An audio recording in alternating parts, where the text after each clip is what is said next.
A lot of people in this country thinks meditation is concentration, and it's not. You should be able to be in that same state, seated, laying down, standing, and fighting. Right? I've almost gotten in a fight here in LA before I started like processing all this stuff. You almost got in a fight a lot of times. I saw from your documentary. But one time I was in traffic and I literally chased someone down. Like, are you serious, man? This happened like, what was this, maybe 5.5 years ago. This is when I knew like my life was, like something was wrong with me. Because I was driving like a few blocks away. I don't think I told this story. I was driving and, you know, I look, when you stop at a stop sign, you typically look left, right, to see who's coming. Okay.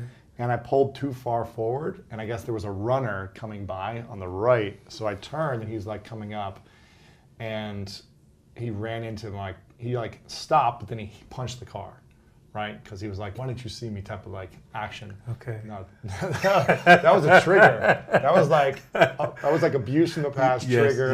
Yes. So he starts running. I screech out of there and chase this guy down in my car, right? This is stupid. I'm not proud of this.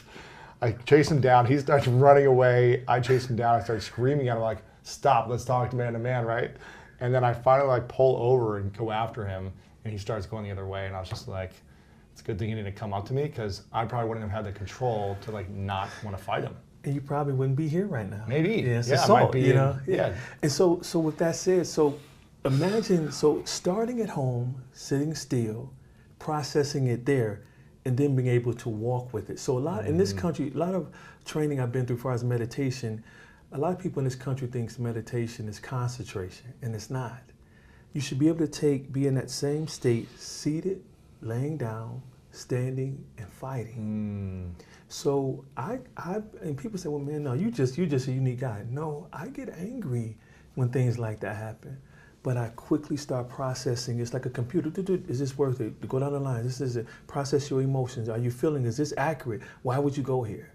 And before I even say anything, I can pull off. And so I would tell men to learn to sit still and express how you feel. Express the pain. Just say if you're married and your wife says something to you early at work. I tell my men to always go to her before you go to bed. You know, I'm taught through the scriptures is do not let the sun go down on your wrath. You know, basically don't hold on to anger that long. Another proverb I love is like anger is like hot coals in the lap of a fool, only he gets burned. And so I would tell men first just sit still and process how your day went. How are you feeling? Why you felt that way? Write it down and revisit it so you can see and start tracing what triggered you. And that's the beginning steps. When I started to process all my past and all my hurt and pain, it was the first time I was able to go to sleep, like within a few minutes. Wow, that's good. My whole life, it would take me like an hour, 2 hours to go to bed. I would try to go to bed early. It didn't matter how hard I worked out or how tired it was. It was rare if I fell asleep within 10 minutes. Wow. And then about 5 years ago when I started to fully process it all. And then at night, I would sit down and either to myself write down what I was grateful for from the day, or express it to my girlfriend at the time and say what I was grateful for. It was like I could complete the day in peace and go to sleep, as opposed to pain or fear, anxiety or anger, which is what I was living in for 25 years. Yeah, every time I come home, man, I lay down on my back, my legs folded, and allow myself just to release everything that's happened.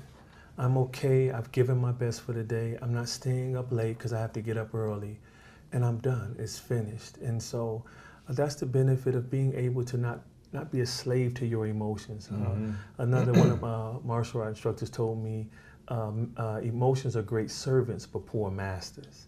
And so I tell a lot of my students, they come, I'm tired, I don't feel like training today. I said, I don't want to be here either, you know? Yeah. I said, but when is the best time to be tired? They were like, at home when I'm laying down. I said, exactly. So you need to rule that emotion right now because it can injure you if you're acting, if you're lazy and someone is throwing you.